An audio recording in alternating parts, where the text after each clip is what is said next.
What is Vyxeos?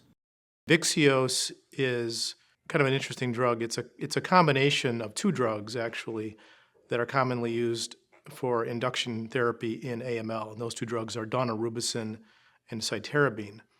And Vyxeos is a liposomally encapsulated formulation of those two drugs in a fixed molar concentration ratio that is shown to be synergistic. So what you get with Vyxeos is the two drugs, daunorubicin and cytarabine, delivered together within a liposome directly to the cancer cell at the appropriate synergistic ratio that makes them work ideally together and gives them a better chance of killing the cells together than each individual drug by itself. How is Vyxeos different than 7+3?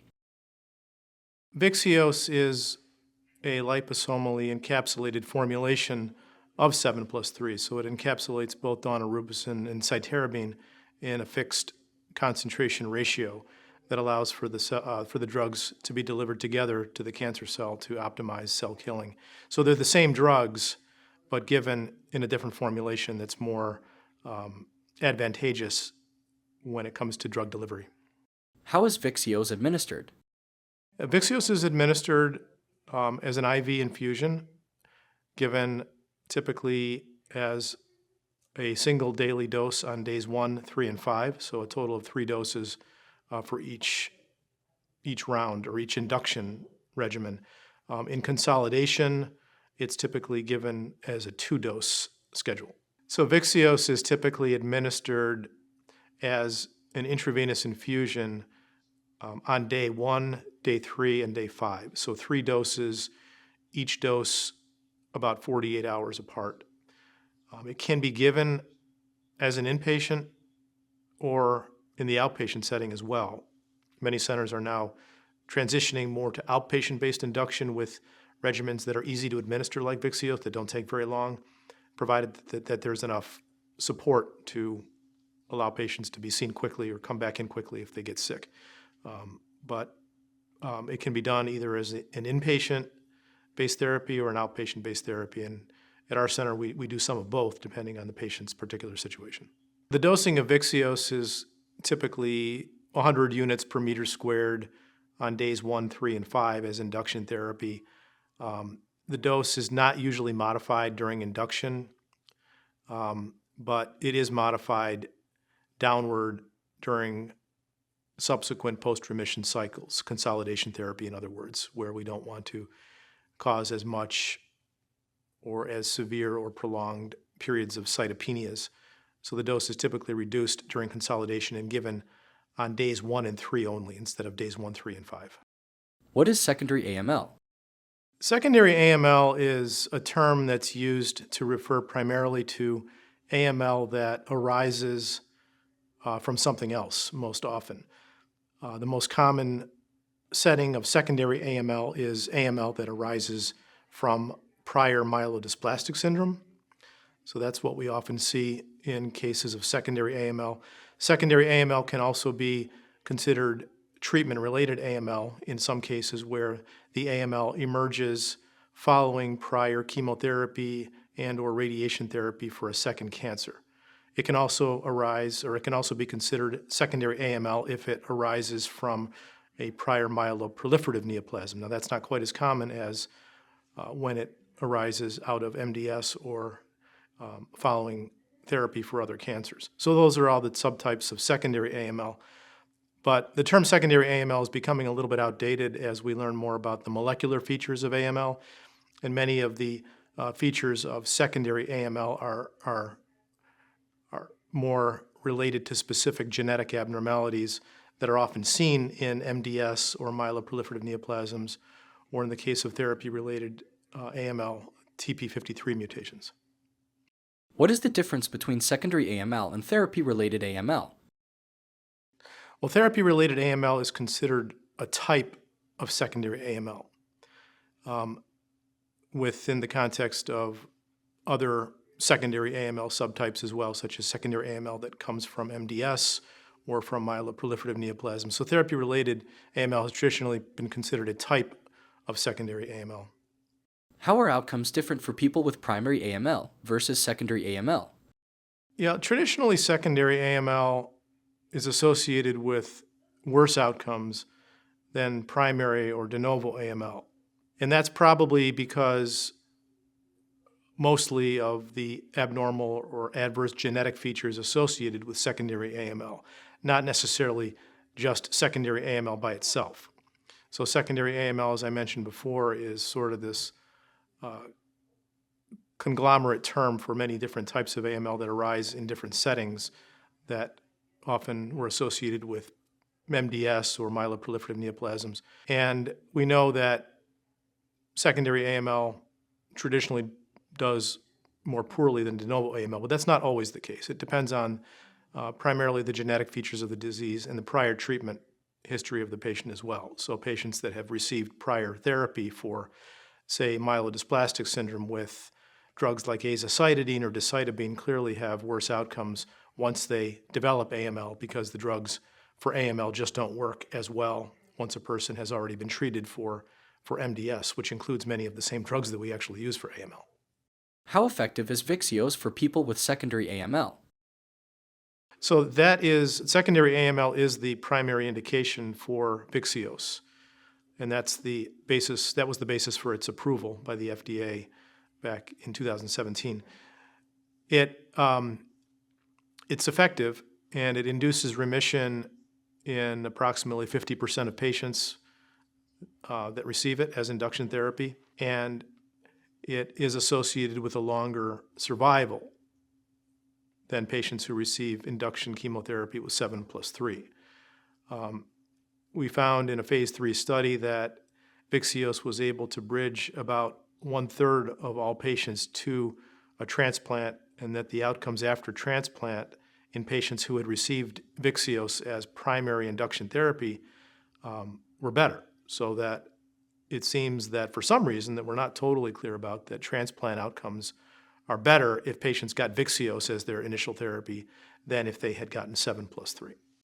What are the common side effects of Vyxeos, and how are these side effects managed?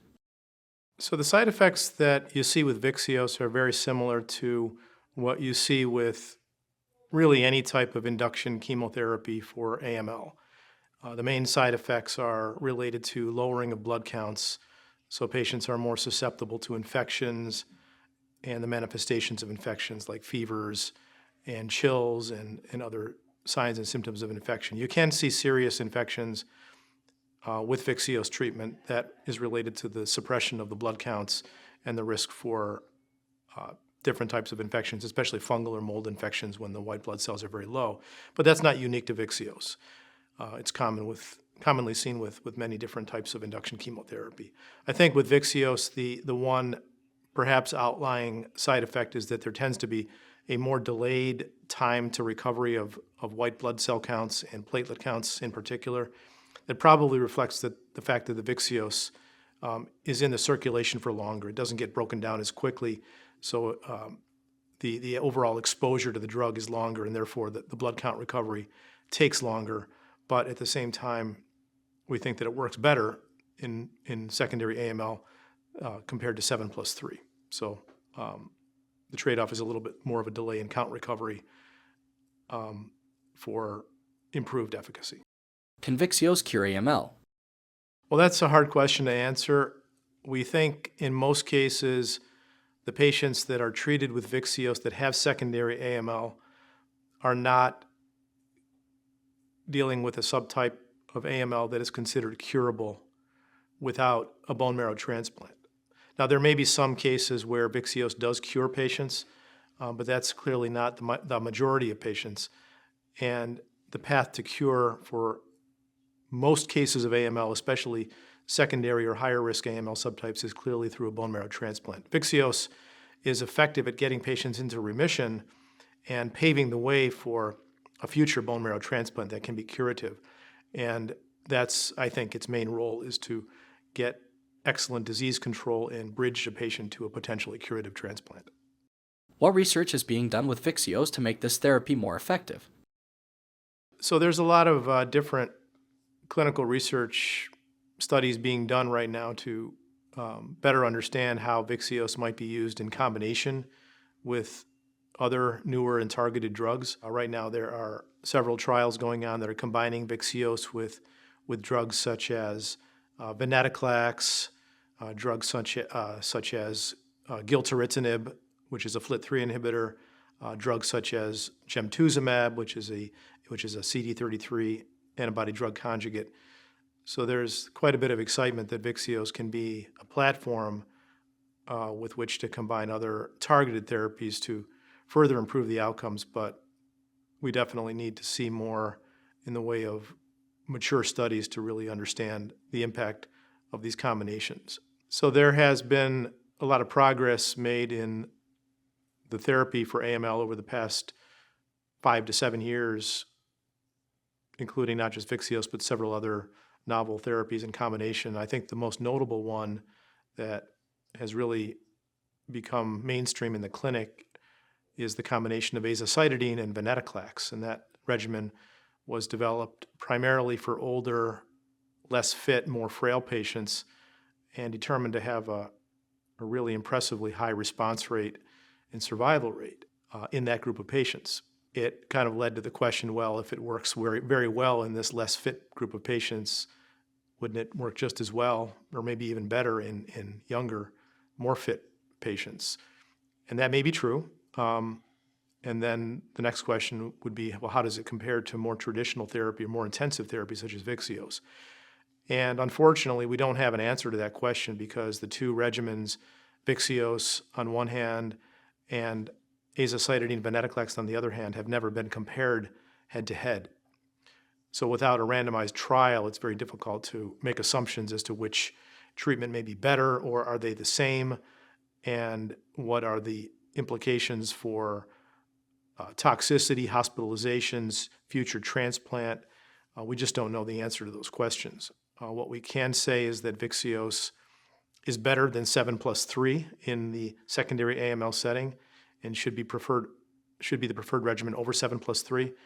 I think when it comes to deciding on Vyxeos versus azacitidine plus venetoclax, that's a very in-depth, personalized discussion between the healthcare team and the patient, because there may be reasons for doing one versus the other that are not necessarily related to the disease, but may be related to other factors, such as the physical status of the patient, their ability to travel back and forth to the clinic on a regular, frequent basis for transfusions as an outpatient if they're not dealing with a good support system at home. So there are many factors that go into that decision, and hopefully we'll have models that are developed over the next few years that help us make that decision more rationally and based upon evidence rather than just the physician or the physician's team objectively or subjectively deciding what might be best for the patient.